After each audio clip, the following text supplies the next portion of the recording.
E is equal mc square, in which energy is spread equal to mass multiplied with the square of the velocity of light, showed that very small amount of mass may be converted into a very large amount of energy, and vice versa. The mass and energy were in fact equivalent, according to the formula mentioned above. This was demonstrated by Progress and Walton in 1932 experimentally.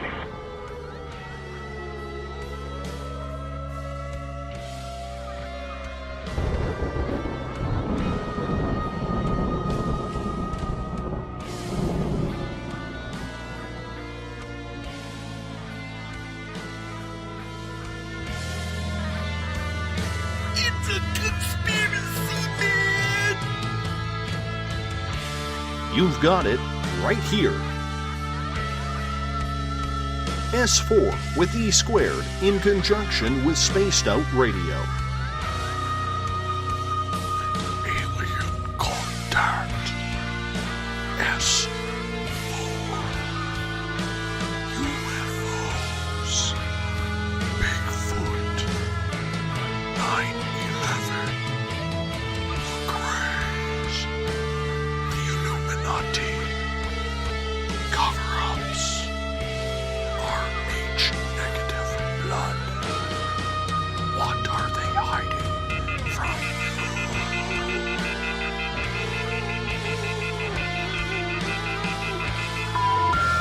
Sorry, your call cannot be completed as dialed.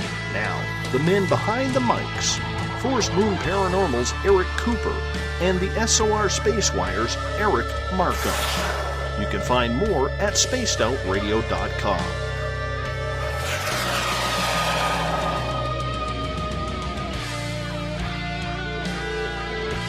Remain seated, please. Permanecer sentados, por favor. Now, let's travel into the universe. It's S4 with E squared.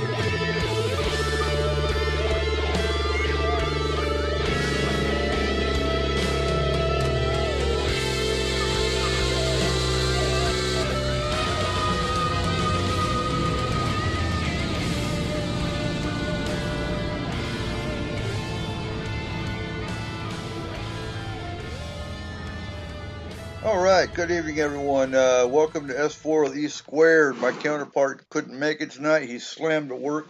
He's listening. So how you doing, Markham? I know you're not here. I got to throw a disclaimer out real quick. S4 with E squared does not reflect the opinions and attitudes of Spaced Out Radio. And with that, we have Dave Scott with us tonight from Spaced Out Radio. How you doing, Dave?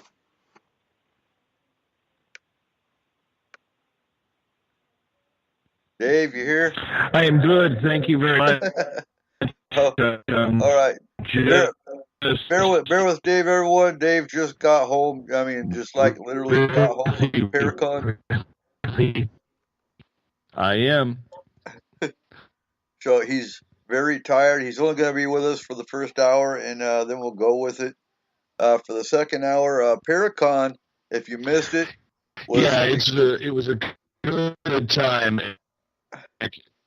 As far as I'm concerned, for a first year Paracon, it was a smashing success. Apparently, a lot of people in town that didn't get the word there was a Paracon going on were highly upset. We'll be working on that for next year, for sure. So tell us, Dave, how did you see it? Did you enjoy yourself?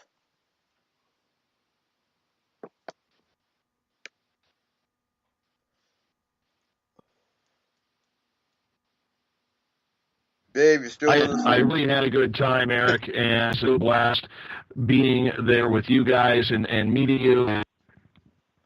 Yeah, I am still with you. It's the delay, Eric. It's the delay that seems to be affecting absolutely everything right now. So I do apologize if you're missing me here a little bit. All right, and Dave actually got, if you've seen the pictures, look on Dave's page, look on Spaced Out Radio's page. look on Forrest Moon's page, you can see the beard tugs.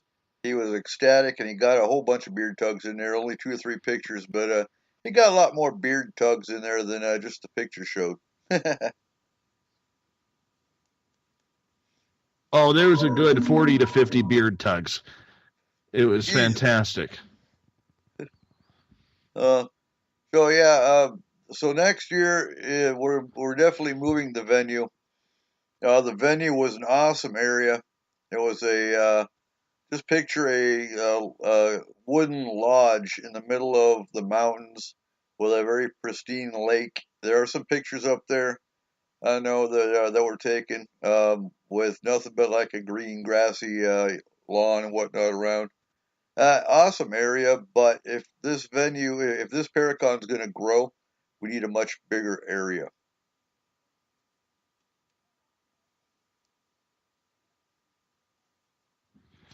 I fully agree that we do need, a little bit more space.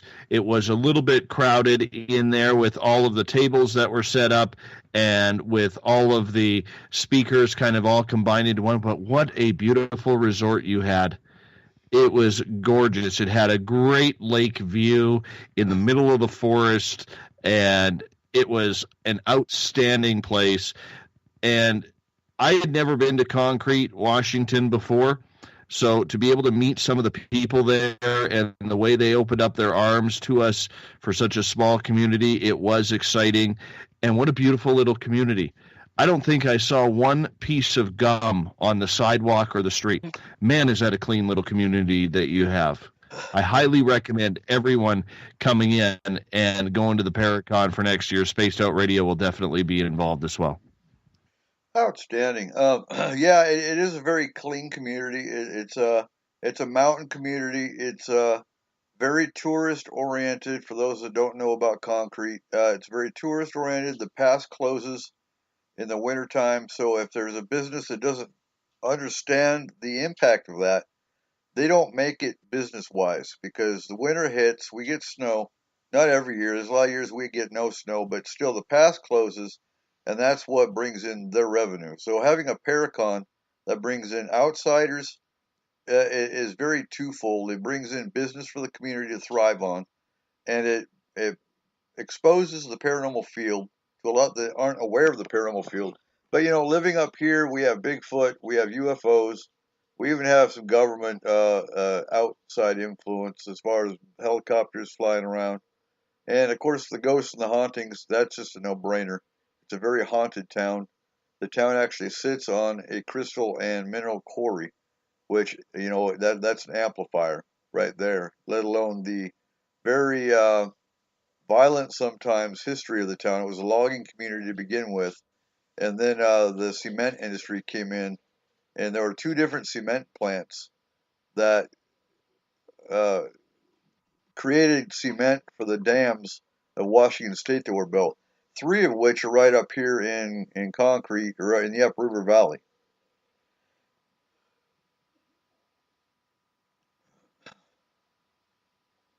It is a very, very quaint town, and I can't say enough how nice the people are. It really, really reminded me of back home, Eric, and it was an absolute pleasure. And even walking the streets at night, on the Saturday night, we did a bit of a ghost walk.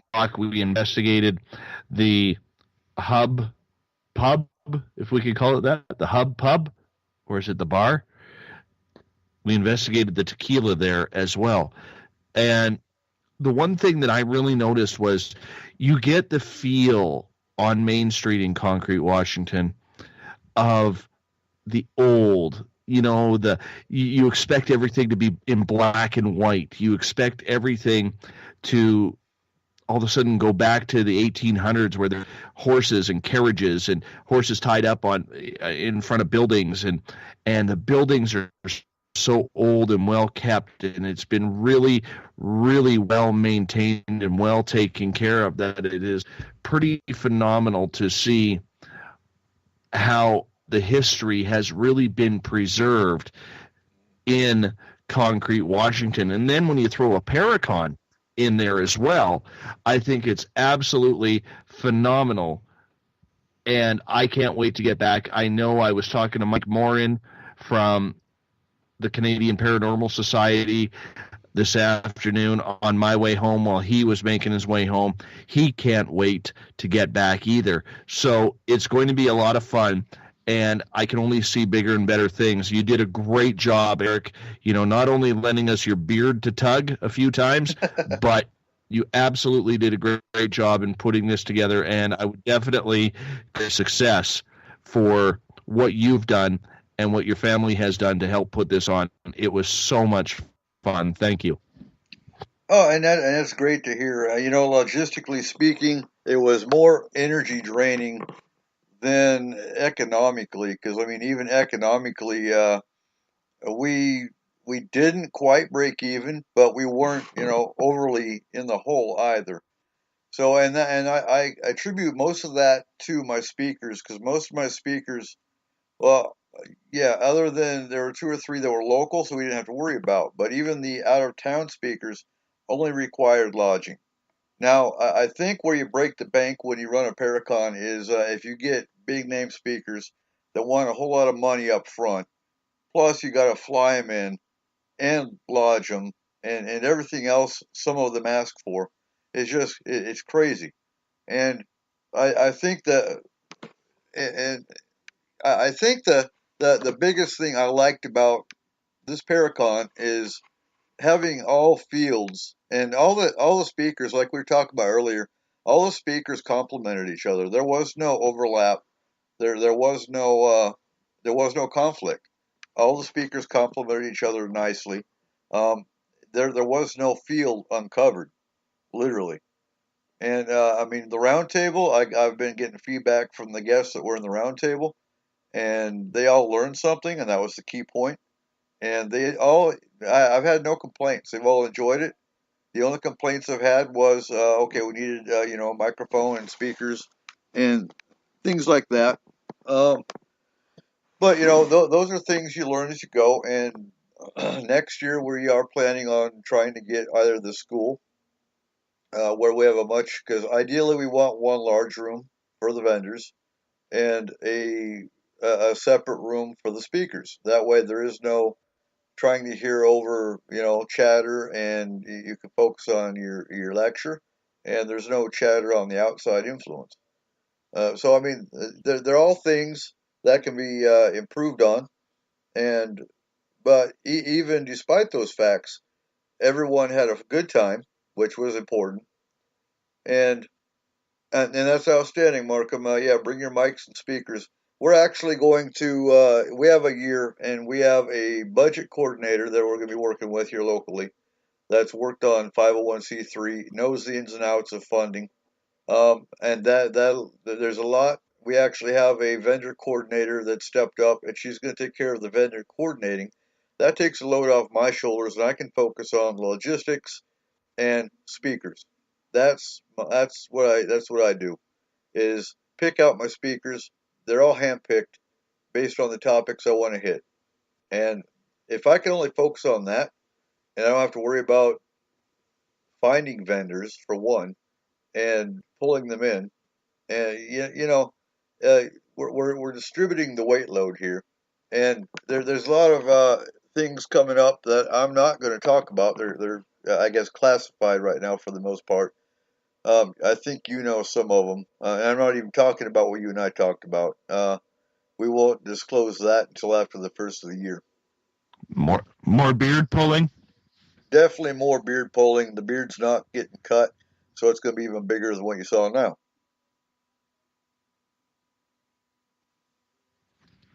Excellent. I really do appreciate that. Thank you very much, because I really enjoyed the beard pulling as we went on. And, Eric Cooper has this big, bushy, biker type beard. And if you can't get a good yank on that thing, man, just for, shits and giggles, you definitely have to do it. But in all due seriousness, the event was beautiful. We had a lot of people come on up who are involved from Space Out Radio. Vince and Alexandra from Pacific North Weird stopped by to do some filming and get some questions done.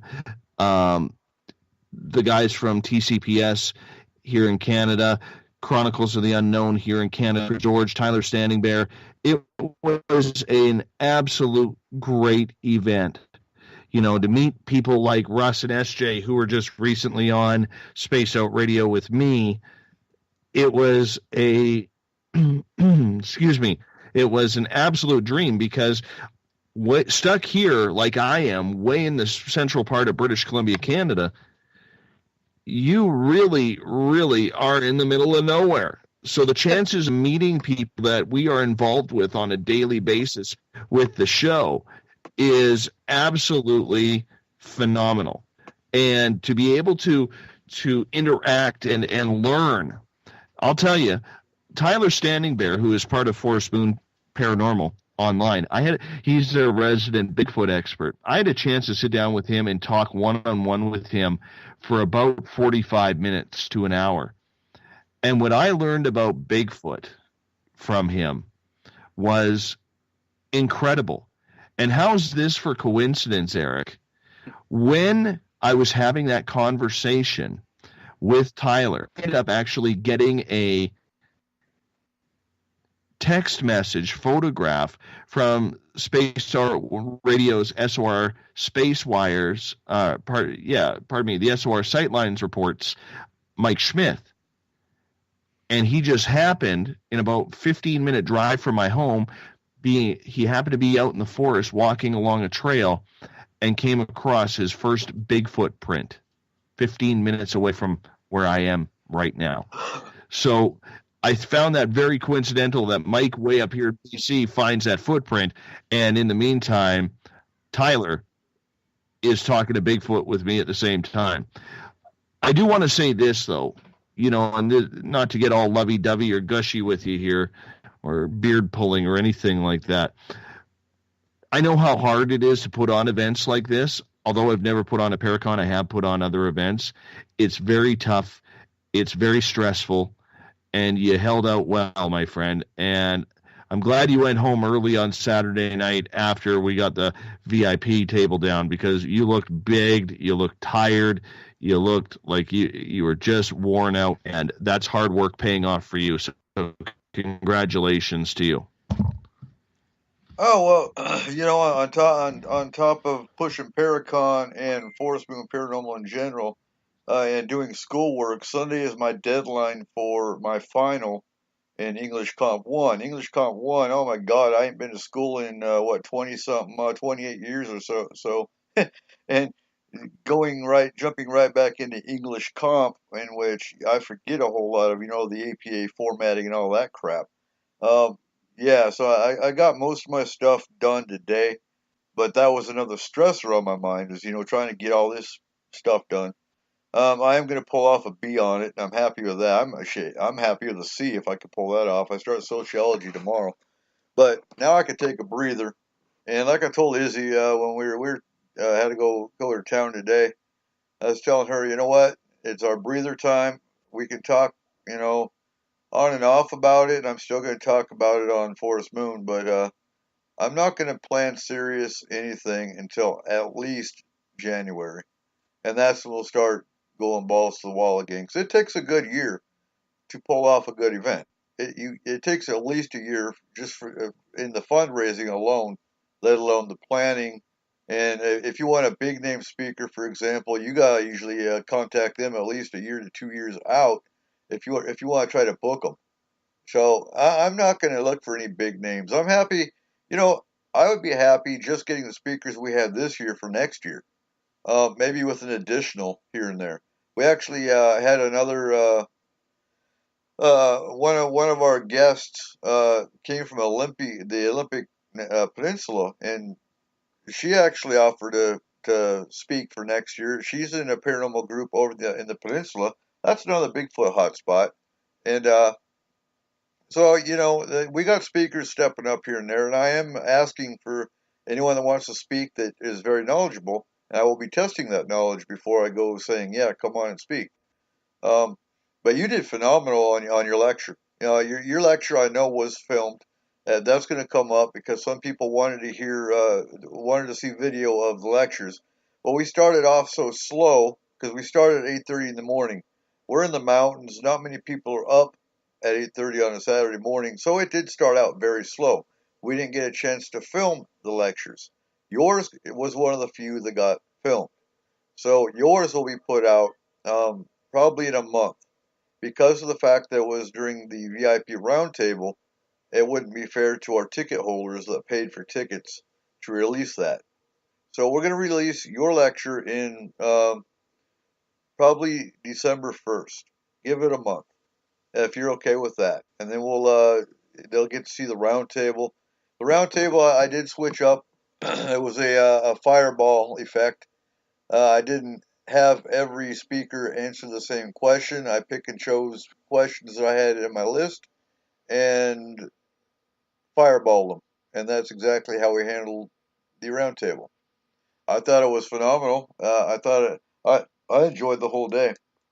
I really did. Just rubbing elbows with people I've known online for a year or two or sometimes longer and never meeting them face to face. That alone made the Paracon worth it.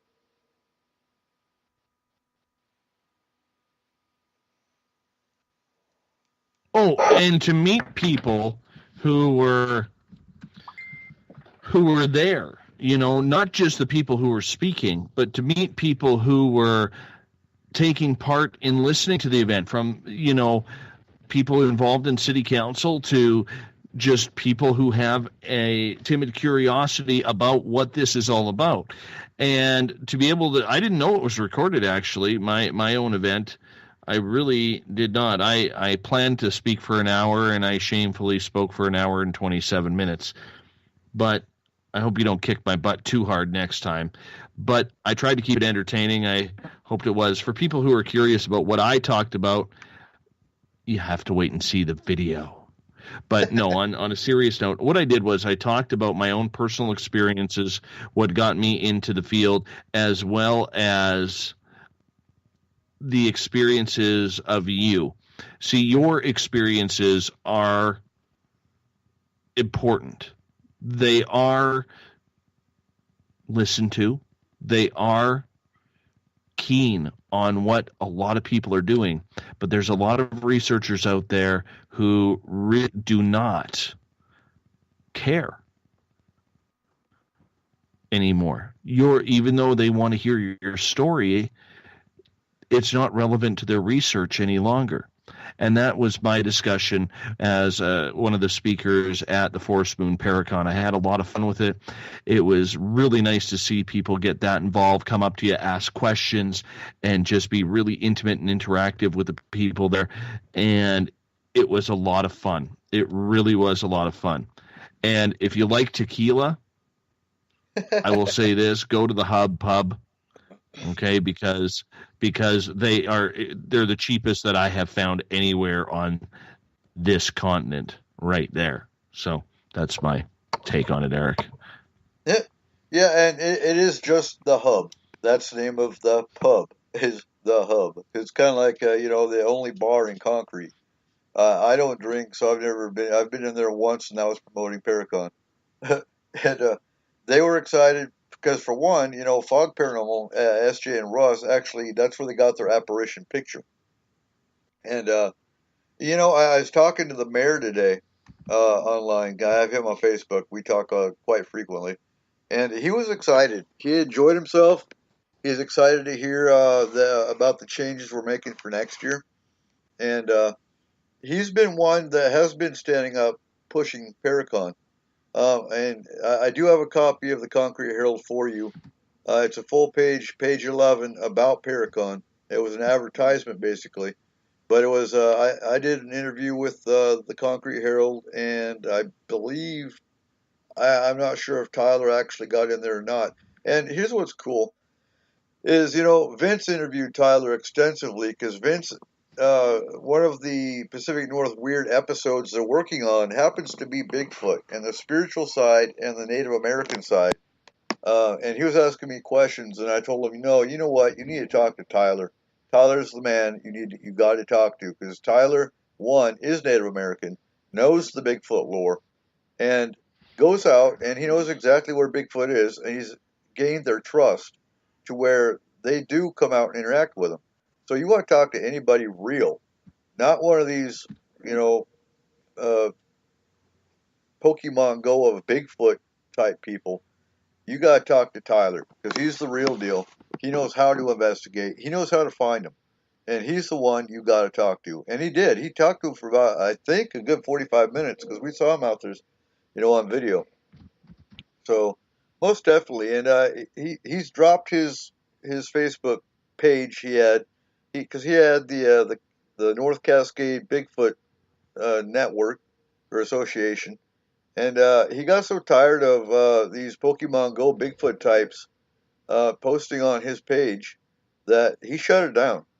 And I was sorry to hear that because he actually, for a while there, before he had his surgery, was actually doing a weekly, I won't call it a rant, but a weekly information on different aspects of Bigfoot that he's found.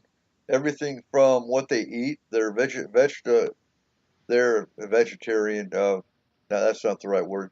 But what they eat or what they interact with, that kind of stuff, from a personal note, not from reading a book, not from looking at a website, but from personal experience.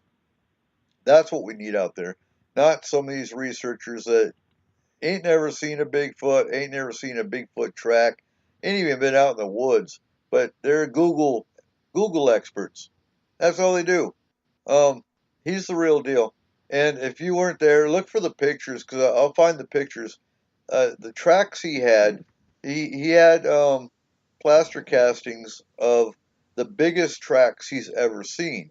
And they were a good 3 foot, wouldn't you say? I know I could put my feet toe to toe and fit inside the track he had. And I wear a 10.5. So if that gives you an idea.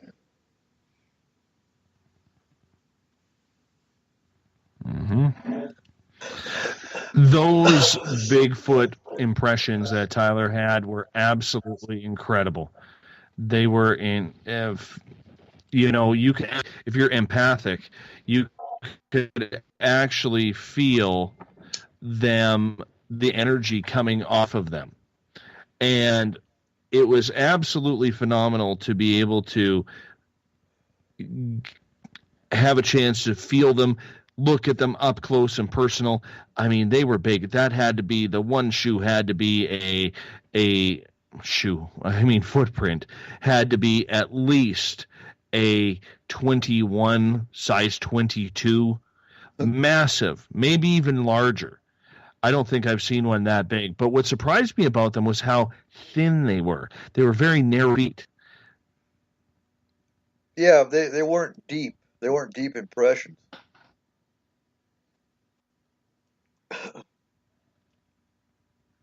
No, they weren't. But on the flip side, to be able to actually be able to have that experience, to actually see them. And for a lot of people, they may have seen Bigfoot videos on TV or YouTube or something along those lines. But to actually talk to a researcher up close and personal like Tyler, who is such a friendly dude, man, the guy is just phenomenal. I'm trying to book him for Spaced Out Radio as well in December. I was so impressed with him. But to be able to get an opportunity to talk with Tyler during Paracon, to talk to him personally, I really think that it's important that people know that these researchers, for the most part, are regular people, good people. You should be able to go up and talk to them.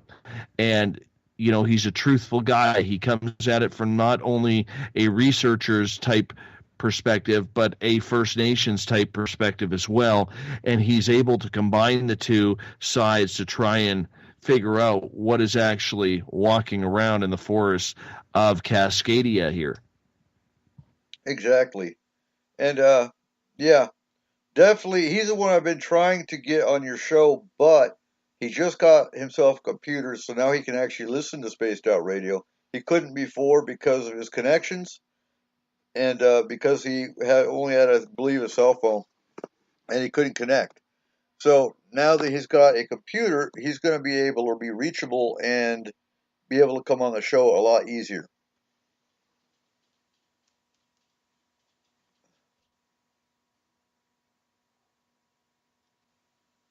I think it would be phenomenal to get him on the show, because hearing his perspective on Bigfoot and the connections that he has made from a gifting site where he plays with marbles with them. He sets up marbles in the forest in a circle, takes a picture of it, and when he goes back a day or two later, all the marbles are moved in different spots. So it's like this connective game that they play. So it's very interesting to hear his stories. And, you know, if you're an amateur researcher like I am, and I'm going to be starting to delve a little bit more in my free time into searching for Sasquatch here in central BC, you need to learn from a person like Tyler. Because the one thing that I have learned through the radio show and doing my own thing behind the scenes in my personal life, even though I've never really investigated, you know, I do a lot of research and book reading and online stuff.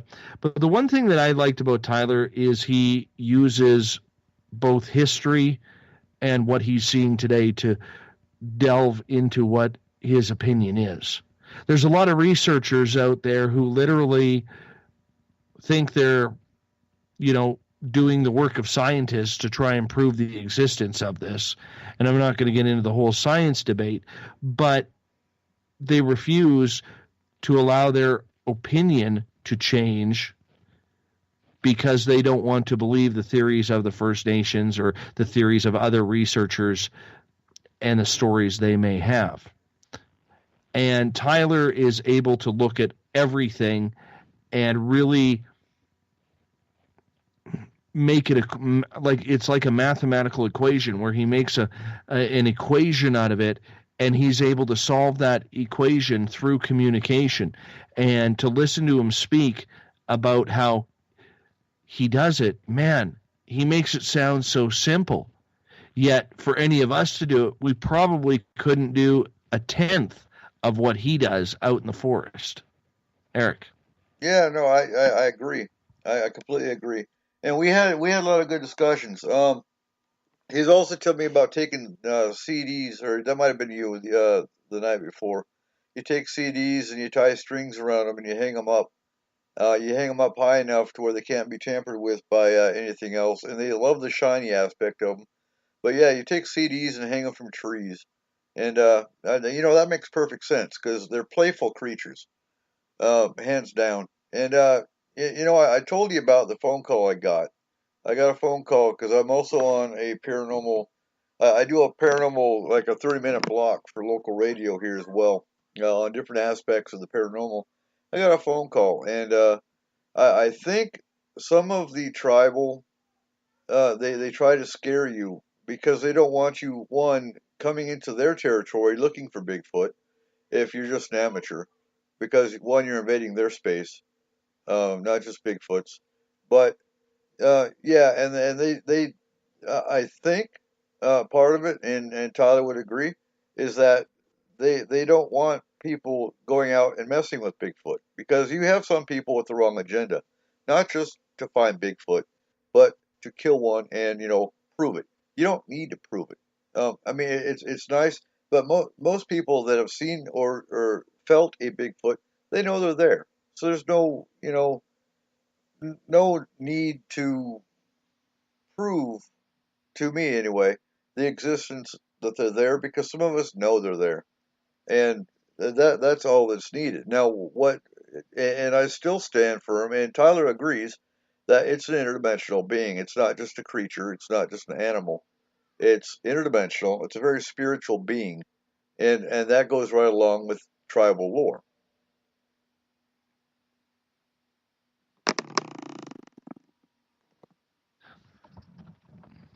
Oh, man, the way you just moved your microphone there, it sounded like there was Bigfoot growling. That was hilarious. and you couldn't hit it right off the bat. You couldn't hit the nail on the head a little bit tighter. I mean, I'm sorry. I'm not even making sense. I am so tired. Literally, I drove like 6.5 hours today. But we're going to get through this. And, you know, I want to say it's a great event. Christina George, whom I have never met before, what an absolute thrill with her, and to hang out with her, investigate with her and her friend Michael Fuentes, who came up from California. I mean, that is a trek. What a great trek for them to come on up, and she is so knowledgeable. And you know what? The one thing I loved about her was not only did she have just a sparkly personality, but she has seen so much of the good, the bad, and the ugly of the paranormal that realistically she is in a big search for just real people. She wants real people to be around and to be investigating with. She wants real people to learn the way it's done in real time, rather than this, as Eric has stated in his quite famous statement, Pokemon Go, that he saw the time. We don't want that in the field. We got to be learning to solve answers. And, there's a lot of brilliant people like Christina in this field. And, we were kind of discussing away from the public side of the Paracon how it would be so nice to get everyone together. Maybe not everyone, okay, but the people who don't have ego there, to try and figure out what we're actually trying to solve in the realm of the paranormal, because there are a few answers to that question, but the problem is we have people in the field that are going in about 75 to 100 different directions at every moment of the day. And then when you throw an ego and personality clash, my God, this is worse than days of our lives. You know what I'm saying? So we really need to have more people and more discussion like Christina in the paranormal. She was phenomenal. Her talk was inspiring on communication spirit and how to deal with any ghosts or entities. It was fantastic. And, that was a score, Eric. That was an absolute score to get her on. Oh, definitely, and she'll definitely be back next year. And like I said earlier, if we had all the speakers we had this year come back next year, it would still be not even with additions, it'd be a phenomenal event just to discuss even the changes and the improvements and the new topics that come up with the speakers we have. Because guaranteed over the next year till the end of 2017, you're going to have different stuff to talk about with the experiencer side. Guaranteed. A lot changes. Every month brings in new people. Every month brings in new stories. Every month brings in new concepts and, new theories. And there's, if you have the same people every year, guaranteed, even if they talked about the same topic, they would come at it from a different perspective, just based on a change within a year.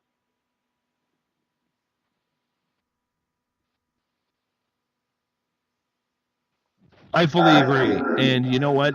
It was, for the first time out there, it was an event that it had positive reviews from not only the audience.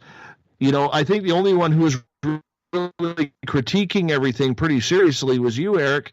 So I have to throw a shoe at you to, not be so hard on yourself when it comes to this event. It was a lot of fun. It was totally a lot of fun. You did a great job, not blowing some. I don't pull that, but the job that you did in putting this together was phenomenal, and I can't speak highly enough. I think I got about 52 or 50 tugs in there, which was a pretty good weekend for me. I'm going to break that record next year, but there was a little bit for everybody, and we can sit here and we can nitpick, on every little thing that didn't go. But the main thing is everybody went home learning something. Everyone went home with some of us a little bit of a tired smile on our face. But we all went home knowing that we met some good people. We got some good information. We made some amazing contacts. And most of all, everybody had fun. And in the end, whether it's that other paranormal walks group who wanted to try and play the big shot in town or not, you had a lot of people supporting you and behind you, and I think you pulled it off as much critiquing as you think is necessary.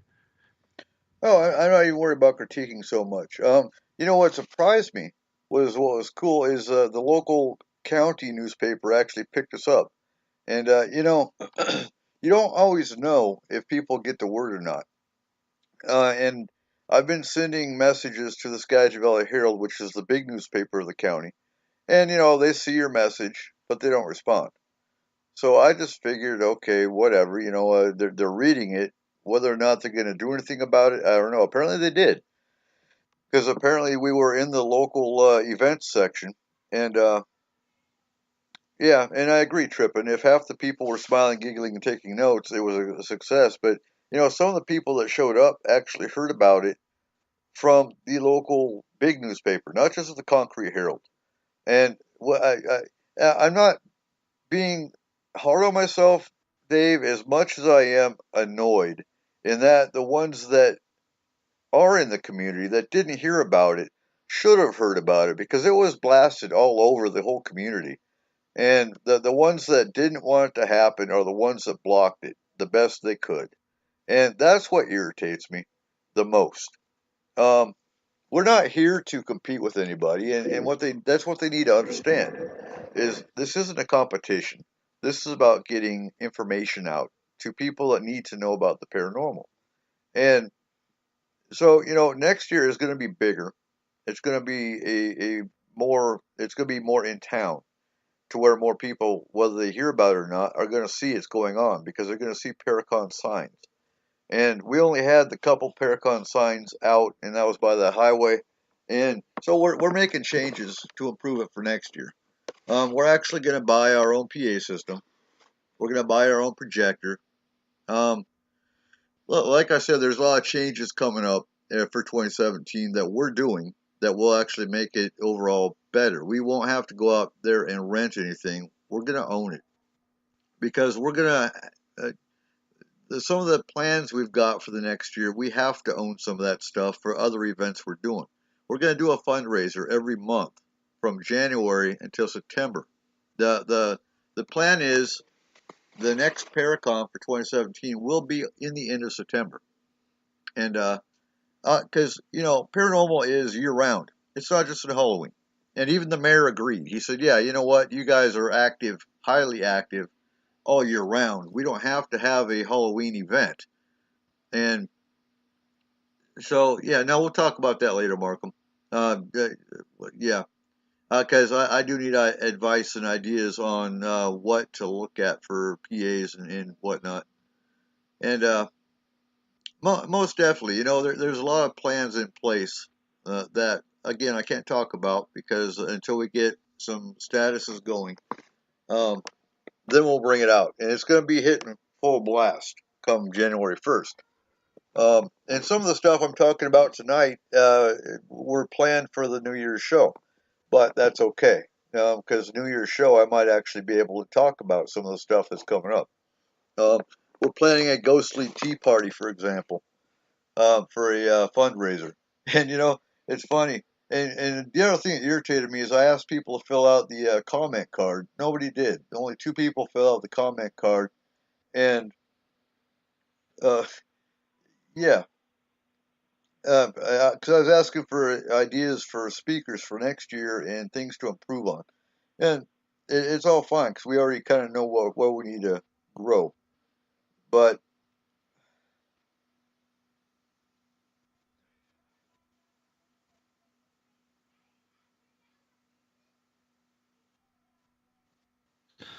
No, I fully agree with you in regards. I mean, you know what? The one thing about the comment cards, you have to realize you go to Denny's restaurant or something along those lines, and you fills out the comment cards there. The fact is, the people who did, they've all come up to you. Okay, they've all come up to you, and they haven't blown sunshine up your ass or anything like that. They've told you whether or not success. Hey, man, I can tell you this. The event went flawlessly. Sure, there was some snafus. It's your first one. The those are to be expected.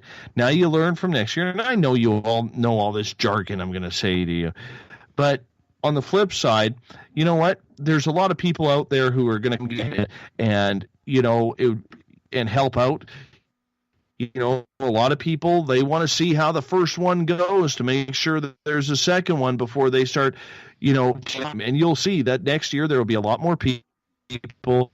There will be a lot more interest in the event because now you've made it a second annual. There was a first one last year. I forgot about that, or maybe I didn't hear about it, or maybe I'm new to the community, and they're going to be like, I want to get involved with this. This sounds pretty cool. It happens. And you're going to get a lot of residual interest in that event. So don't beat yourself or the community up too bad for not filling out the comment cards. All right. Here's the thing, too. The thing I was talking about today, actually, is, yeah, you do have some that they're not going to show up because they're just going to think it's a flop event. But after seeing all the pictures posted all over everyone's Facebook pages and scattered here and there, and seeing all the good time we had, they're going to kick themselves for missing out. And they're going to be there next year. So next year, yeah, we're not going to double, and that's fine. I don't give a damn if we double or not. We're going to at least grow a little bit. If we do double, outstanding. But bottom line, it's only going to get better with age. Everything gets better with age, and this is no exception. So yeah, no, I'm not beating myself up. My mind is tired, so I'm probably not coming out right. And I don't see it as I see it as nothing but success because it was pretty much flawless. I thank Mike Morin for stepping up and pulling security for us because we didn't get the security we expected, which was fine. It still worked out. All we needed security for was to open the gate when cars pull up, and that was Richard Benek, which is our security, and Mike Morin, who stepped up and said, "Not a problem. I'll do whatever you need me to do. I'll do." So they flip-flopped and they opened the gate for cars to pull up. And everything did go flawless. So it'll only get better from this point.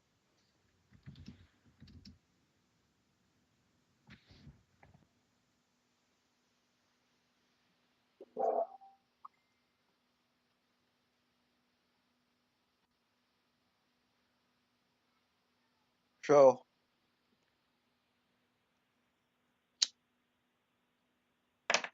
I think the date is too close to Halloween. I would say that would, we talked about that earlier about maybe moving it over to September, which I would be in favor of. And, the way people stepped up to help out, that's just the way people are. People want to see you have success with this because everybody knows your passion for the paranormal. Everybody knows and understands what you do for Moon. And I really believe that you have to, relax, have a good cup of coffee, and put a little team together and, maybe invite a few of us speakers on Skype to come on over and say, okay, what worked for you? What didn't work for you? And this for what we should do in the future. And I think pretty much you put those on board. I loved the VIP. I got to speak at the VIP, which people didn't expect to do that. But when you are the final speaker, is privileged enough to get that audience and to have their attention, it was phenomenal, especially in such an intimate setting as the Lone Star in their back office room there, or banquet room, I should call it. Brain not working well either, Eric. That's probably me on. But nonetheless, there's a lot of people there who were able to get some quality information. We made people think. And, if you want me, I will Oh, you're definitely coming next year. I'll come down there and pick your ass up if I have to. Uh, yeah, and I think we will keep Lone Star if they're still around. They're doing great business, so I think they will be. But we'll definitely keep the Lone Star for our VIP roundtable. We'll do a roundtable next year 'cause I do like that format. I like having a group or a panel that knows what they're talking about. I think my only disappointment with that was I was expecting questions from the audience, and nobody had questions, or if they did, they're too shy or embarrassed, maybe, or maybe even just too tired from a long day. Um, but I think, and I had my 20 questions ready to go, so it wasn't a big deal. Um, but I was hoping for a lot more, audience interaction as far as the questions went, because the whole point with the roundtable or with the VIP access was for them to be able to rub elbows with the panelists, so to speak, and, ask their personal questions. And that side of it didn't happen. But that was fine. If the panel was that good, Trippin', we had every aspect covered.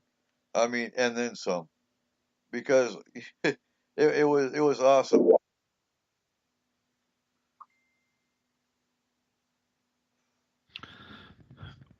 I think the big thing, Eric, is that when it came to the panel, when you start things at 8:30 in the morning and at 9:30 at night, people are still there. I think they were just tired, and they wanted to hear all of us speak. They wanted to get that information, and I think this is where having so many engaging speakers in a day, we wore the people out. And this is where having that second day comes into play a little bit easier for these people, where they could break it up into two. You still do your VIP night, but instead of doing it at 9:30, 10 o'clock at night, we're doing it at, say, 7 o'clock at night. You know what I'm saying? And that's something that we can work on for next year for sure. Well, yeah, and not to mention, next year we're definitely starting the Paracon at 10 a.m. versus 8:30. The main reason we had to go 8:30 was because we broke it down to one day. And next year we'll have a better, I won't say better venue, because the venue we had was excellent for what we had for our first year. But it's more ideal to have it closer to in town, which is what I'm looking at. And there's just, I mean, if you want a large Paracon, which will be our 5 year, I see a larger Paracon being in 5 years, unless it blows up, literally. We'll see. But we need to have it more in town, more easily accessible. Because I think some people just couldn't make it up to, Tyee. Some people didn't know where Tyee was. If they're local, I'm surprised they didn't. But yeah, and it was a very long day, and for sure. And you're probably right, and that's why they didn't have the questions. And I'm not disappointed whatsoever. I was just surprised that nobody had more questions to bring out. But again, that may be a good sign. They learned what they wanted to learn. I learned a lot about a couple different people that we'll be working with, as far as their experiences and where they're going to go with it. And so, it was a complete 100% success to me.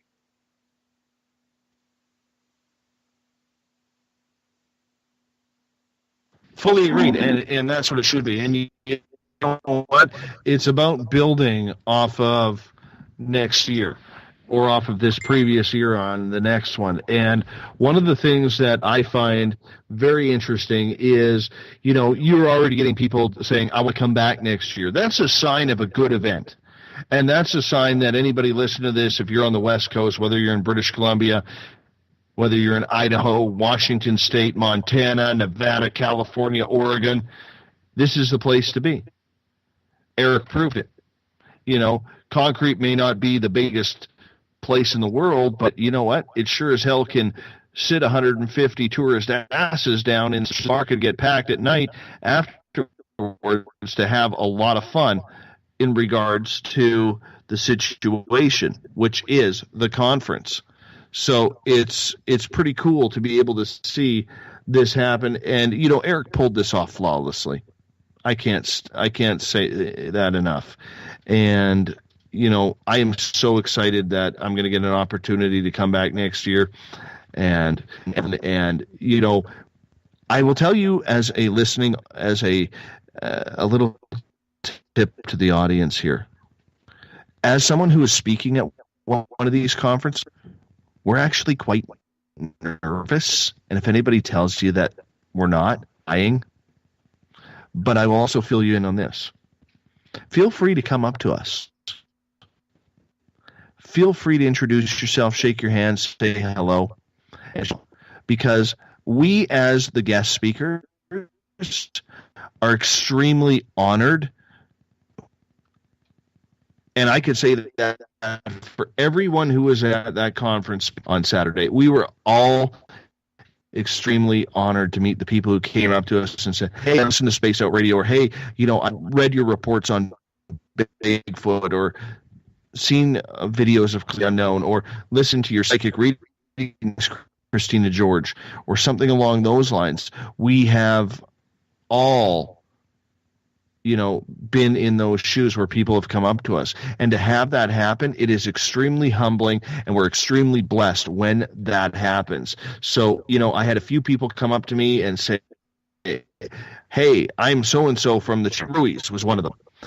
I'm Corey Ruiz. You sometimes say hello to me in the chat room. Well, yeah, I do, because that's what we do during Space Out Radio. And, to have him, come up to me and shake my hand and say, hey, I love the job you do. I love your show. That's what it's all about, man. That's what it's all about. It's about having fun. It's about seeing the public's reaction and being able to chat about some of these cool experiences.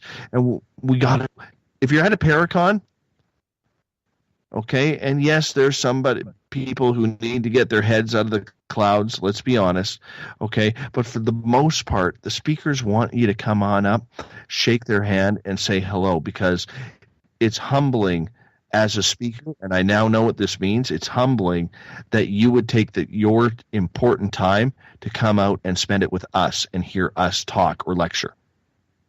Eric. Oh, most definitely.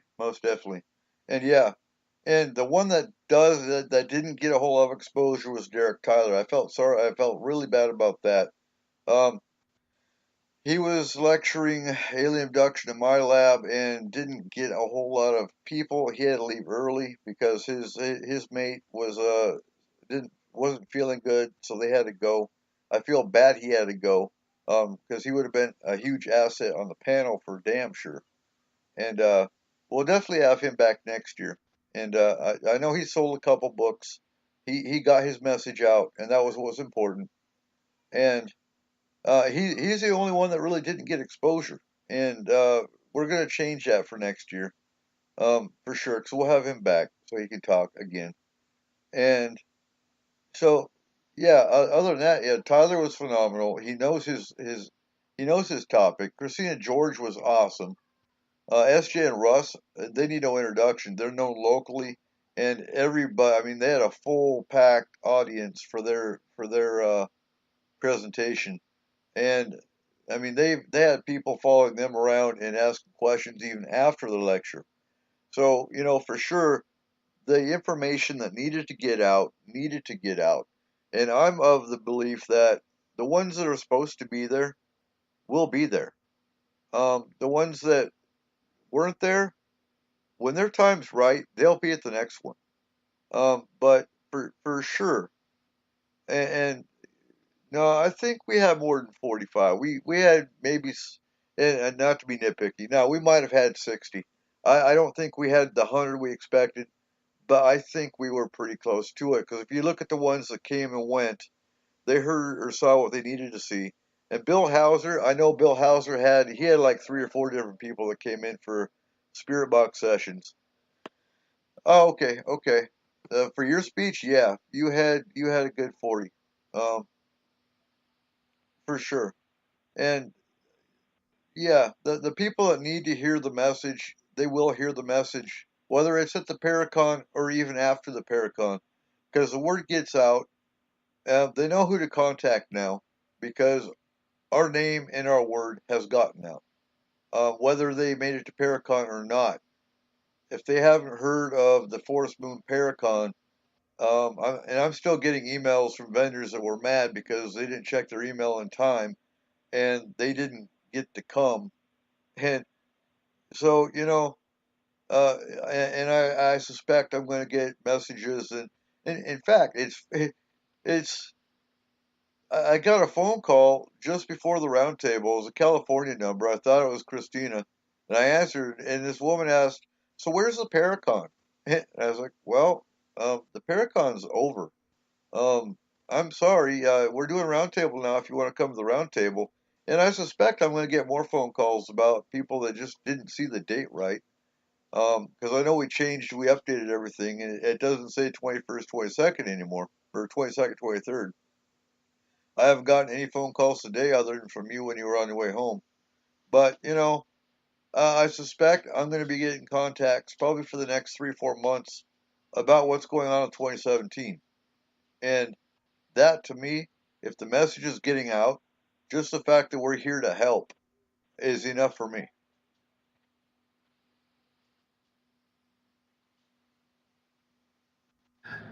My friend, I do have to call it the night. I'm going to send you on to hour number 2 on your own.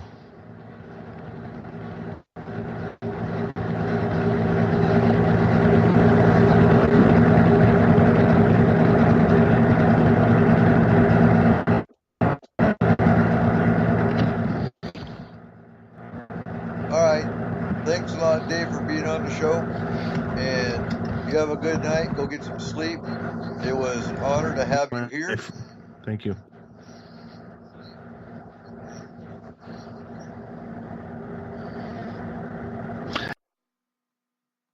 And all right, Dave Scott, always an honor to have him on our show. I know Markham's listening. Markham had to work tonight, so it's just me on air tonight. And Dave was phenomenal.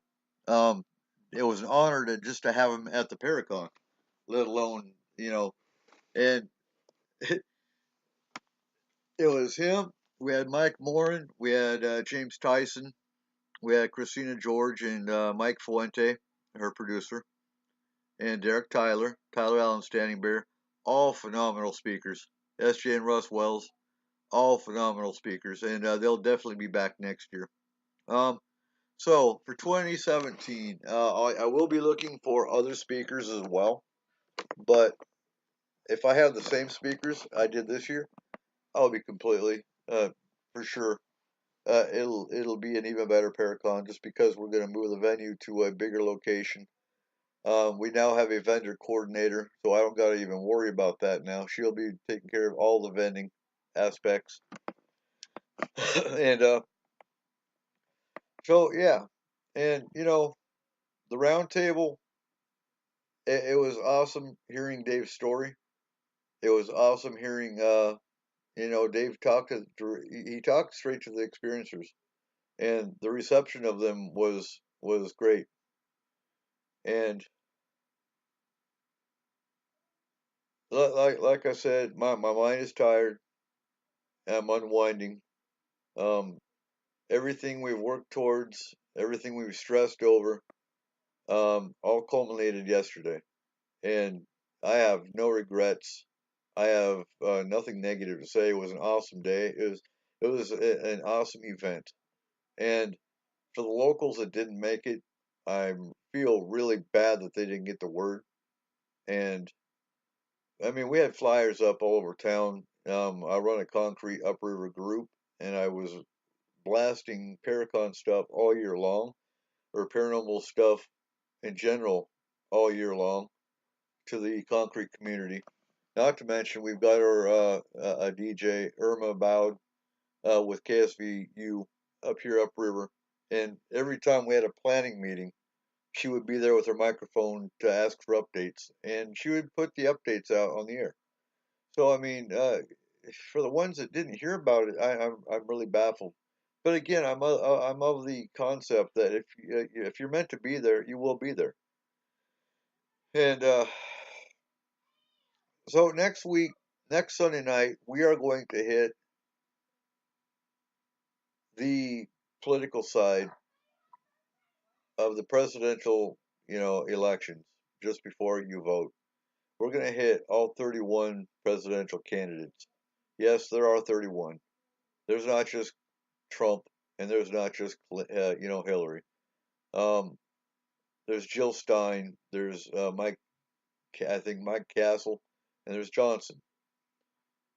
Then there's another, I don't know, large handful of candidates that are only on 20 ballots because they didn't get the numbers.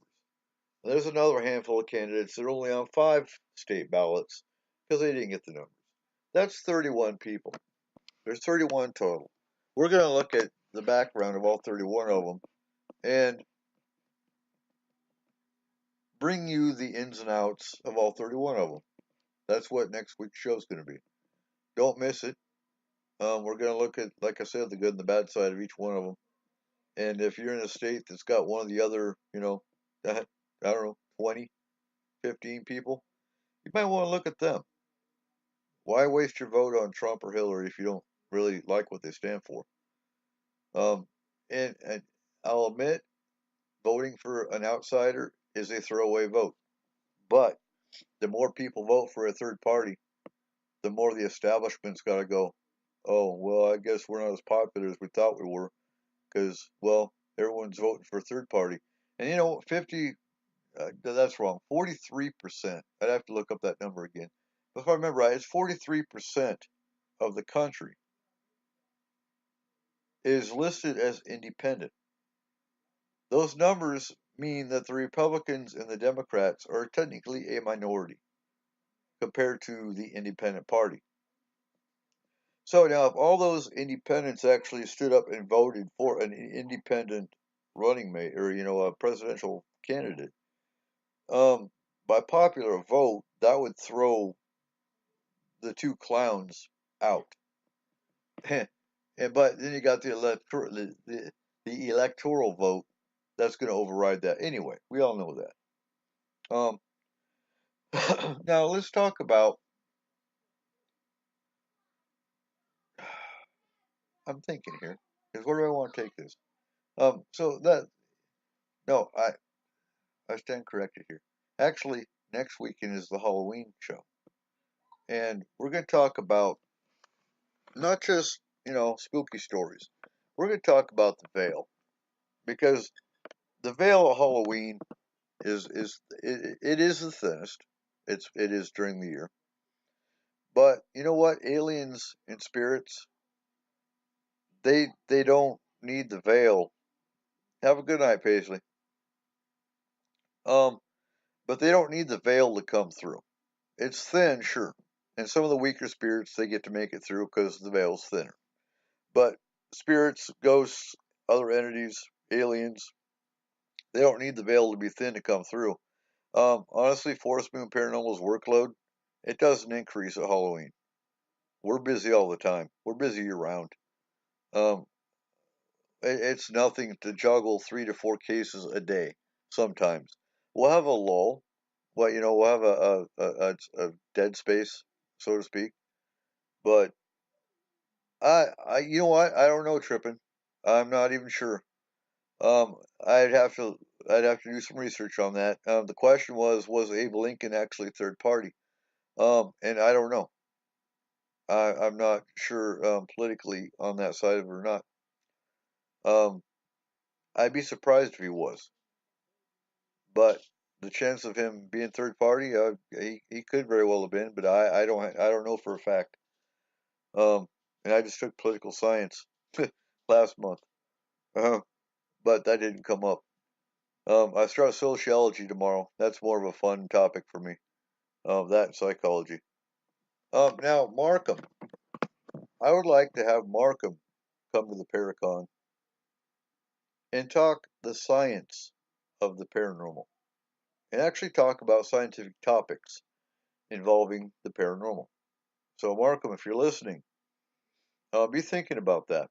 I'd like to have you on as a lecturer, and discussing as a scientist what your viewpoint of the paranormal is. And then, of course, naturally, you would be on the panel. All the speakers are always going to be on the panel. The panel will never go away. That's going to be one key point of this Paracon. And, as we talked on the pre-Paracon show on Spaced Out Radio, my formatting with this Paracon will never change. It's always going to be Bigfoot, ghosts and spirits, alien abduction and UFOs, and maybe even conspiracy. We'll throw in other topics. I'm looking to actually have a fairy lecture. It won't be me. I'm not I hate the word expert. I won't be I'm not a specialist on fairies. I work with them, but I don't know enough about fairies to do a lecture. And I could always do research on it and meditate and find out other knowledge about them. But actually, what I want to do is do an alien species presentation, and like we're going to discuss in December on here on S4. Good deal, Tripp, and let me know. Yeah, he started Republican. That makes sense. He might have switched to third party later on, though. Not really sure. But I'm going to do a presentation on alien species. I mean, I'll have my own research that I'm doing for the December show, or the two December shows, because we're going to break it down into two different shows as far as the actual 160 species that are visiting this planet and have been visiting this planet. So be looking for that. And we might even hit abduction after those two shows again, because to me, alien species and abduction obviously go hand in hand. Are all species abducting humans? No, they're not. Are all species evil? No, they're not. As we hear on Spaced Out Radio. And for those that haven't heard Spaced Out Radio yet, www.spacedoutradio.com is our umbrella station that supports and sponsors S4. And they're on every night, 9 to midnight, Monday through Sunday. James Tyson is the DJ who runs the show for the weekends. And it's always an honor to be under their umbrella. It really is. Because they do a lot. Dave Scott is phenomenal. They do a lot with not just the radio show, but they also have the report link. So you can do your own reports, submit a report or a sighting that you've had, an experience you've had, and they'll actually investigate it or find somebody to investigate it. And for our listeners, my next project as well. You bring that up, Markham. He says, I'm curious to see how the new so-called comedy People of Earth handles the subject. We were supposed to have a 6-inch productions come into the Paracon, and I never did see them. I only saw Vince with Pacific North Weird, and that was fine. I thought there was more production companies coming in, but they didn't, and that was fine. It was still an awesome event, and the mayor was excited. Birdsview Burgers, which was a local restaurant that Dave and crew ate at Friday night as well as Saturday at lunch with Vince. And they were excited. They actually had full staff on the restaurant for Saturday. Hey, Christopher. Good to see you in the chat room. You need to make it up to Paracon next year. Next year is going to be phenomenal, as was this year. This year was great. My mind's tired. I'm physically tired. You know what? I slept until noon today for the first time in a very long time. Usually I'm up at 6, 7 o'clock in the morning. And I'm assuming you heard me ask about you speaking, Markham. You're going to handle the science of the paranormal. So be looking at that as a lecture topic. And okay, so I've got some changes I'm making in Forest Moon Paranormal for the ones that listen. It's October, so it's not quite the new year, but things are changing now. And I posted this in the group. I'm getting sick and tired of, as Dave calls them, Pokemon Go groups, and they're going to go away. they're not going to be welcome in Forest Moon Paranormal. If I see posts about demonic activity and demons this and demons that, those posts will be removed, and the poster will be on warning, because I'm done with this crap. Same with Bigfoot. You know what? Tyler is my resident specialist on Bigfoot, and you've got so many shows out there that you've got TV investigators. They watch ghost hunters. They watch Paranormal State. They watch these paranormal shows, and all of a sudden they're experts in the paranormal field. And this came up in the lecture in the lectures last night. That, you know what? Here's the thing. If you're having an issue and you're looking for someone to come out and check it out, and you find a local group, and the minute they say it's going to cost, you run away, because it shouldn't cost anything. There's no reason to charge, because you're not a professional, you're not an expert. You're not 100% guaranteed you're going to do a damn thing. Even if you pass over 6 spirits, for example, you're not guaranteed that more spirits won't come in a month. That's not a complete service to me, and that you know what? That's not 100% guaranteed. Licensed and bonded, really? Yeah, you're a licensed and bonded paranormal investigator. Okay. Never even heard of an insurance company that would bond or license a paranormal investigator. That's just nuts. What we need to work on, though, is education. Because I have no problem with new people wanting to investigate the paranormal. I have no problem whatsoever with that. But that doesn't mean you run out and watch TV and then go buy business cards, set up a Facebook group or page, and call yourself a paranormal investigator. Because in groups like FOG, groups like Forest Moon, and there's others out there that do the same thing we do, and they're by all means welcome to jump into the Forest Moon umbrella. But you have to have the same values and the same mission we do, and that's helping clients. We don't. I don't give a damn about an apparition picture. I don't give a damn about that EVP you got. What did you do to mediate? What did you do to remove? What do you do to make the client feel safe in their own home or business? Did you do something to fix the situation? No? Then get the hell out of here. I won't be as rude as as Steve from Jerry Springer. He says, "Get the F off my stage." Well, that's pretty much my attitude anymore. Is get the F out of my group.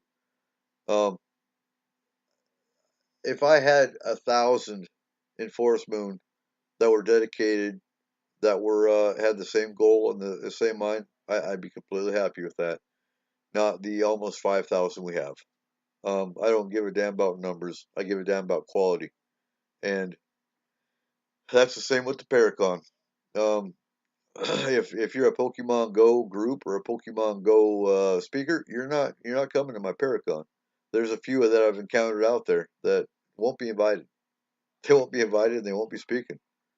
I can't keep them from coming, but if they show any sign of drama or any sign of bullshit, they'll be escorted out.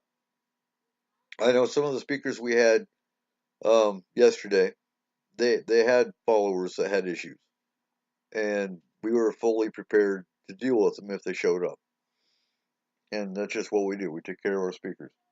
We take care of our panel. And I'm completely confident in the panel we had yesterday. Completely. It was nothing but a compliment of each other. Everybody had, the exact same goal, the exact same vision of what they expected.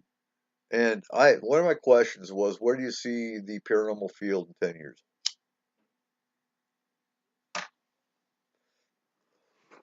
Everybody was pretty much on the same page.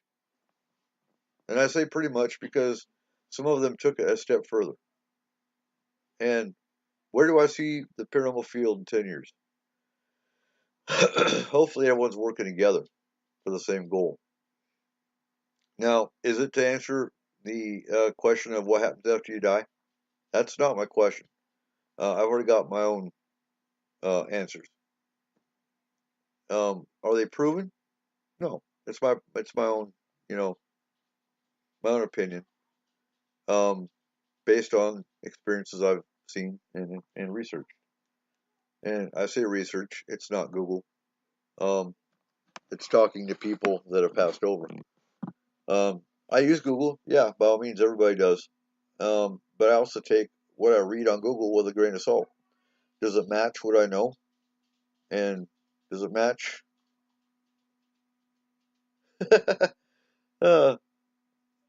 Homework? Maybe. I have school homework, but I'm taking a break until January. I'll push Paracon. I'll talk about Paracon. I'll talk about paranormal in the meantime, but only in casual discussion. I'm not going to make any serious plans until at least January. I've been working on this for a year, and it's over, and now it's my break time. Now I've got, oh my God, the holidays to deal with. I don't know about you, but I know the holidays by themselves are stressful. So, yeah, no, okay, so the 10-year question. Christina, oh my God, you need to come on the show. Hold on a sec. We're going to get, Christina, do you mind coming on the show? We've got another 40 minutes, so I'd like to hear some of your viewpoints. Let's get you in here. Bear with me, folks. We're going to get Christina George in here. Although I don't see her on.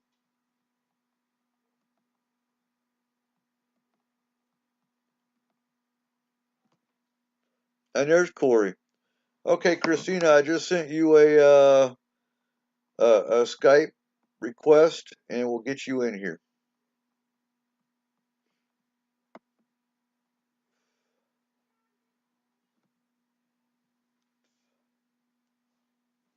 She was one of our outstanding speakers. Don't get me wrong, they were all outstanding. But most definitely.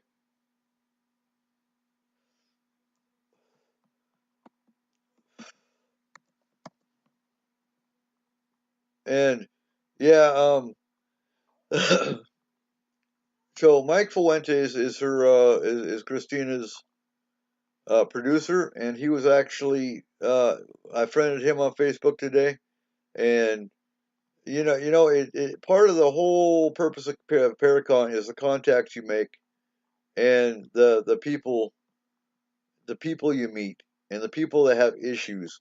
You have new clients that come in, and it's awesome and amazing to help them. And Corey, it's great to see you here tonight. Corey is going to be helping us with funding ideas on 501c3 funding ideas, that kind of thing. So, it's nothing but bigger and better. This is our first event, like I said, and it was phenomenal.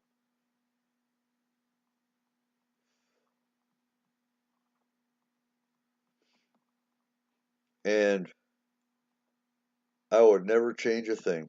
I have no regrets with how it went. It was chaotic in the very beginning.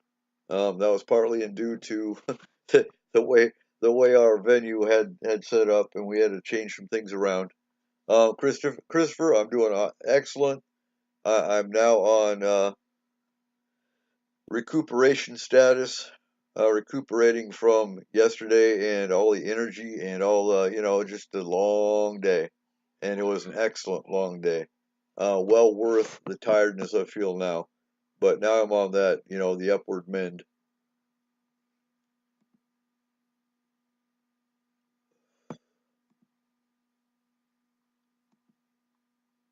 Yeah, and Corey, I know you're in chat, and yeah, I'm hoping you learned a lot.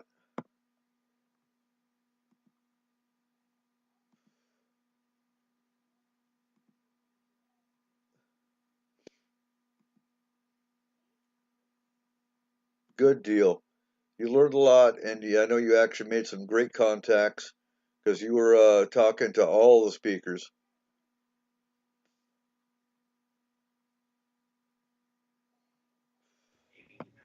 And again, it's all going to be better next year. Christina, where are you at? Are you still in Seattle?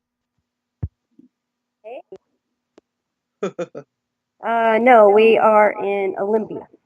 Oh, okay, okay. So We how just did got you? checked into our hotel. Outstanding.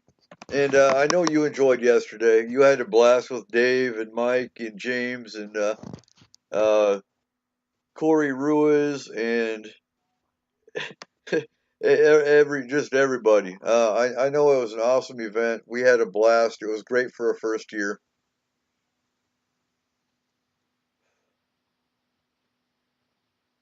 And so we had a lot of fun. I mean, a lot of great people showed up. Everybody seemed to enjoy all the lectures and the round table, and we had a lot of fun. A lot of fun. Excellent, excellent.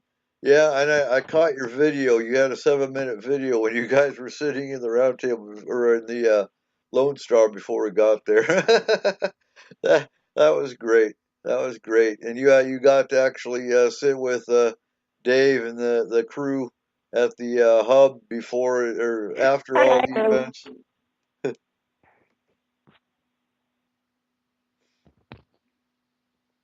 Yeah, we were going to investigate since we had gone the night before, and I did a reading over there, and actually SJ was able to validate everything that I picked up, and they were kind of shocked at what that I was able to pick up on everything. So we went over there. I don't know, the energy was much different in that bar, and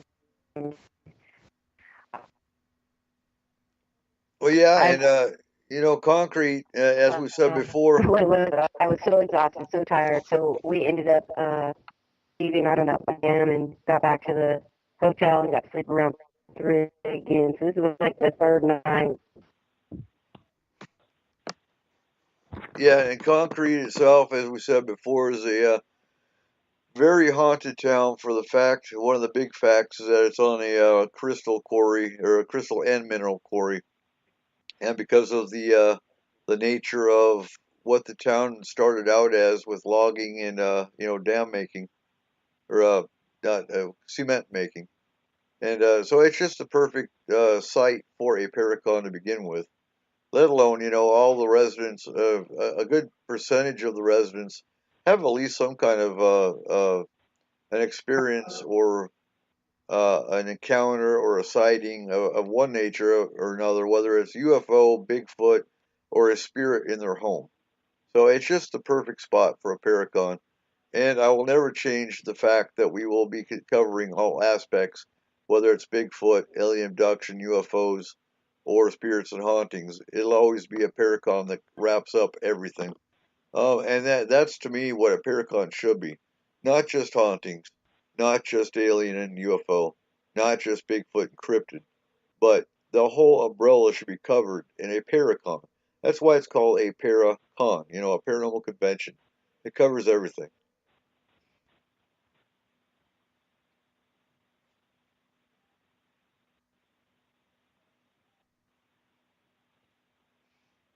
Absolutely. You know how I feel about the need to cover everything. So you did a great job. And, again, thank you so much for, putting this on and inviting us out. I had a great time. Look forward to coming back. Good deal. Yeah, I'm having everybody that was speaking this year is invited back next year for sure. I might make an addition with a couple people. We'll see. It depends on who I find and whether I feel they're knowledgeable enough to come and do a lecture. I know I'm having Markham. Markham's coming in to talk about the science side of the paranormal, and I think that's a perfect addition, if anything, to have as a topic. because there is science to the paranormal, but only from a real scientist, not from a Pokemon Go group that claims to be scientific, but they don't have any scientific background. Markham is the perfect speaker to talk about the scientific background, given he's a scientist and he's had his own paranormal experiences. So, he would be an awesome addition as a speaker. And like I said before, I might have a fairy speaker in, because I think fairies would be a cool addition to a Paracon, because there's a lot of similarities, as you know, with a fairy sighting or fairy interaction versus a spirit or ghost, and even with alien abduction, there's a lot of similarities with fairies.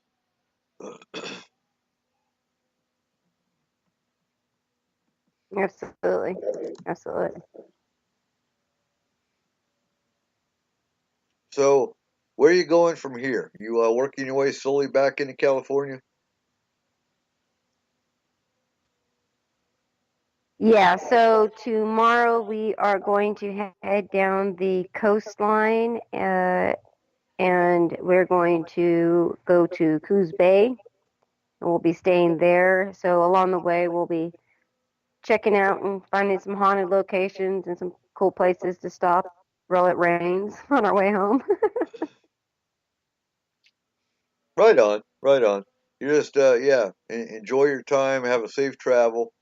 Um, I'm gonna let you go. It was great having you on the show. It was great having you at the Paracon, and have safe travels for sure. And enjoy your trip back Thank home. you so much. You have a good night. All right, thanks so much, Eric. You too. Will do.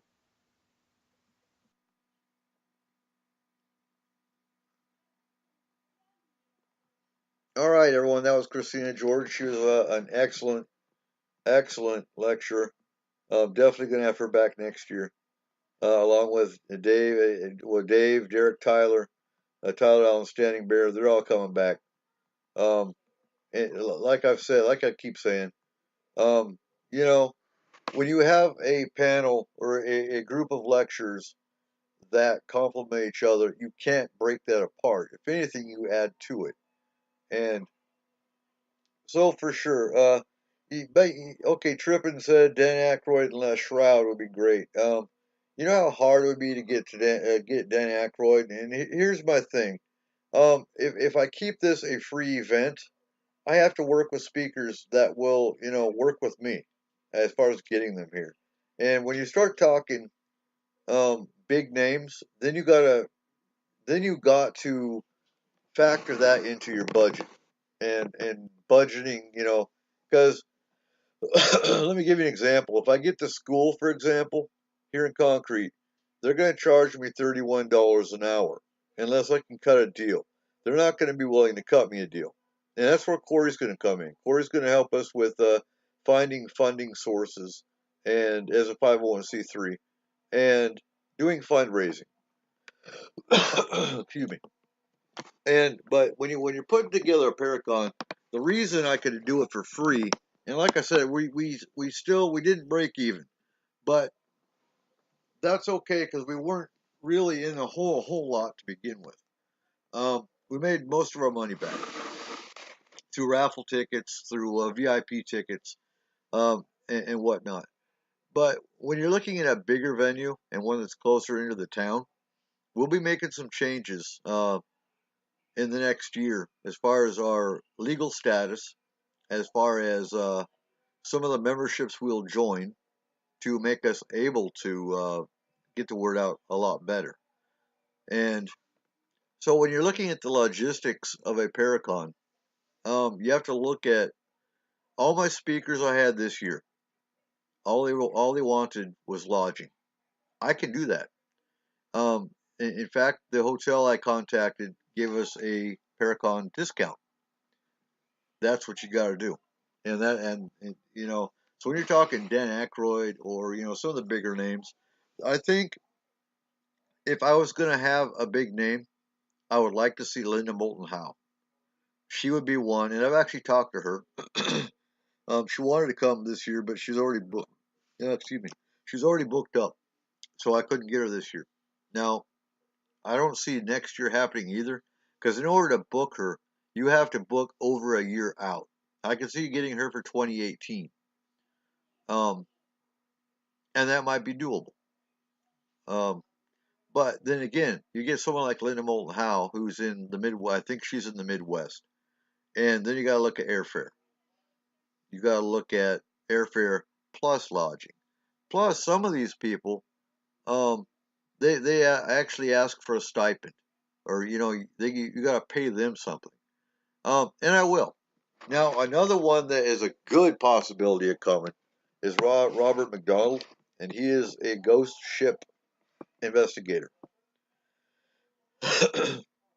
He's in Europe, but he's also an American veteran and a good friend, and has no problem coming over here for a Paracon. So it's personally something you got to look at your funding available, how to raise funding to get some of the bigger names in. So yeah, Dan Aykroyd actually may be a feasibility of getting. I'd have to find out how to contact him or his agent. Some of these people have agents; they won't talk to you. And I mean, I won't say any names, but I actually contacted one for this year, and the first thing he asked was, "Well, how many people are going to be there?" That's a red flag to me.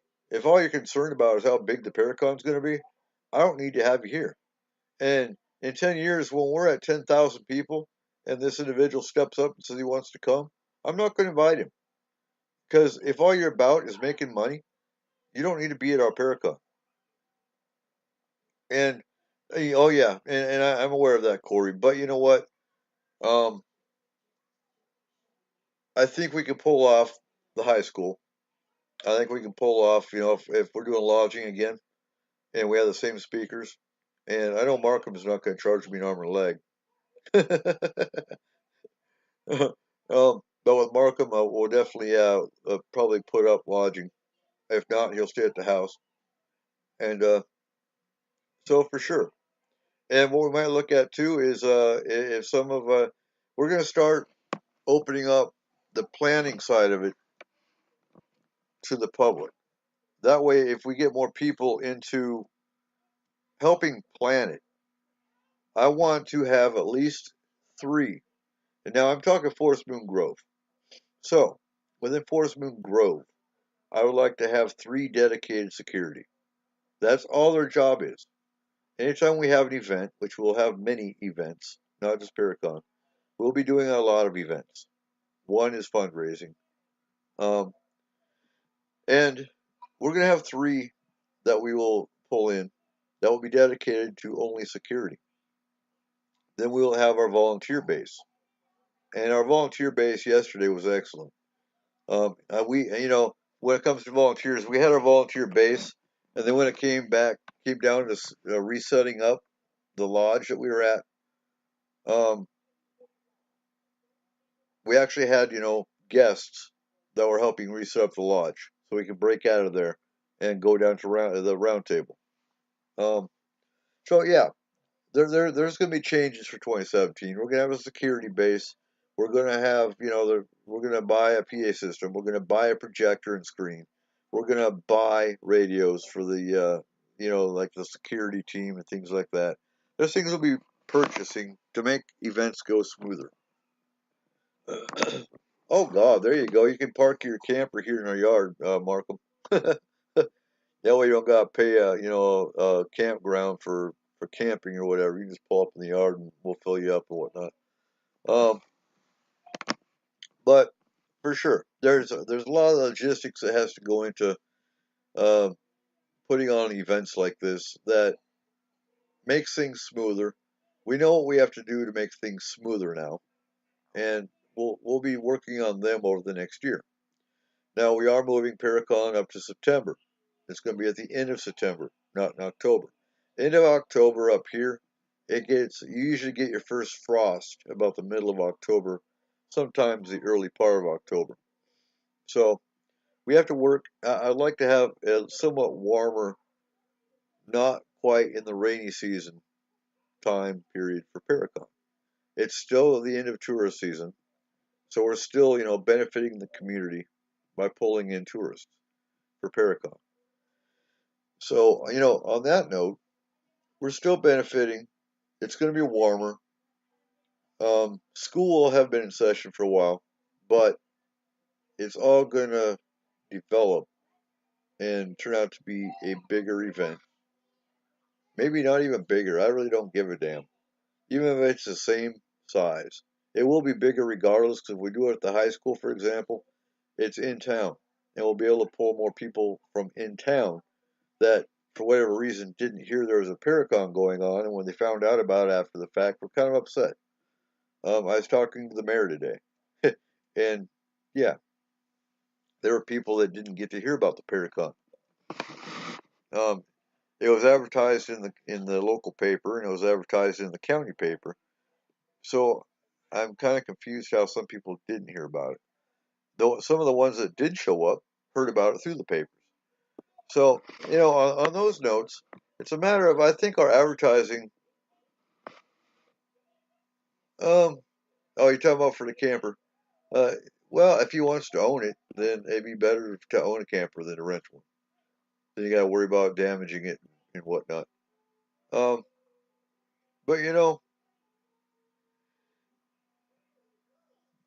we set the ground base for what I see at Paracon. To me, this is exactly how it should have gone. And from this point, it'll only get bigger. Now, and as I said before, yeah, and you're absolutely right. That's why it hit the papers, but it also hit all over Facebook. And again, not everybody has Facebook. So there were flyers that were up in Cedar Woolley, one of the local towns. There were also flyers up in Mount Vernon, the bigger town.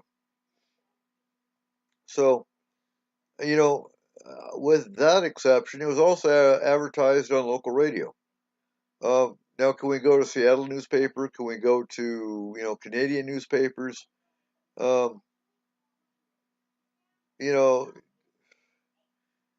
Net radio, and yeah, we hit Spaced Out Radio. We hit, I don't know where to go to for the other net radios. We were on Notes from the Underground. We were on Paranormal Connections. We were on at least 5 to 6 different radio shows talking about Paracon. So I really don't know where to go to expand on advertising. I'm sure I'm missing something, and that's why we're going to have planning meetings. And planning meetings, if we include more people, because for the most part, the main ones that showed up for planning meetings was my mate and I, and SJ and Russ. And then when SJ and Russ's truck broke down, they couldn't make it either. And so then we had a couple other locals that showed up to help plan stuff. And but no, the more people we have helping planning, coming to the table with ideas, coming to the table with resources, the sooner we start, which will be January, the bigger, the easier the event's going to go. And that sums it up in a nutshell. So we had a phenomenal event. I wouldn't change a thing, because Lake Tyee, if you've seen the pictures on Facebook, Dave's posted a bunch of pictures. Christina George posted a bunch of pictures. There's pictures all over. Even Corey posted pictures. What I like to do, and like I've posted, if whoever took pictures, if you could send them to me at my email, it's medicineeagle@yahoo.com, MEDICYNE_eagle@yahoo.com. We're going to print the pictures out, and we have a historian for Forest Moon. So all pictures that Forest Moon Grove and Forest Moon Paranormal does will be in a vault of history. So that's what we're working on. My other big project that I'm going to be starting to work on between now and January, not Paracon related, is getting together a list of resources for alien abductee support groups. I know they're out there. It's a matter of getting them all together or getting a list of all of them. So when we have clients in, say, Nebraska, that find out they're an abductee and are kind of wigged out like they usually are, you have a support group in Nebraska they can go find, or Australia. We're going international here. I need a list of abduction support groups that are free that will work with abductees on either one-on-one or group sessions, and that we can refer abductees to in their local areas. So that's one of the projects I'm working on. On a religious side, I've got other projects I'm working on the pagan side, with Enforcement Grove, and those updates will be coming out as well. We're doing a lot of changes. We're doing a lot of growing, and everyone here is going to grow with us. So stay tuned for updates. And from here, I'm going to cut this a few minutes short, but from here, make sure you listen to James Tyson Spaced Out Weekend. And I can do that. Outstanding, Corey. Thank you. I need all the pictures I can get. And on that note, y'all have a great night. I'm wrapping this up. I'm tired. Dave's tired. I know Christina. I know everybody that went through all day yesterday is tired. So on that note, y'all have a good night. Thank you for listening. See you next weekend.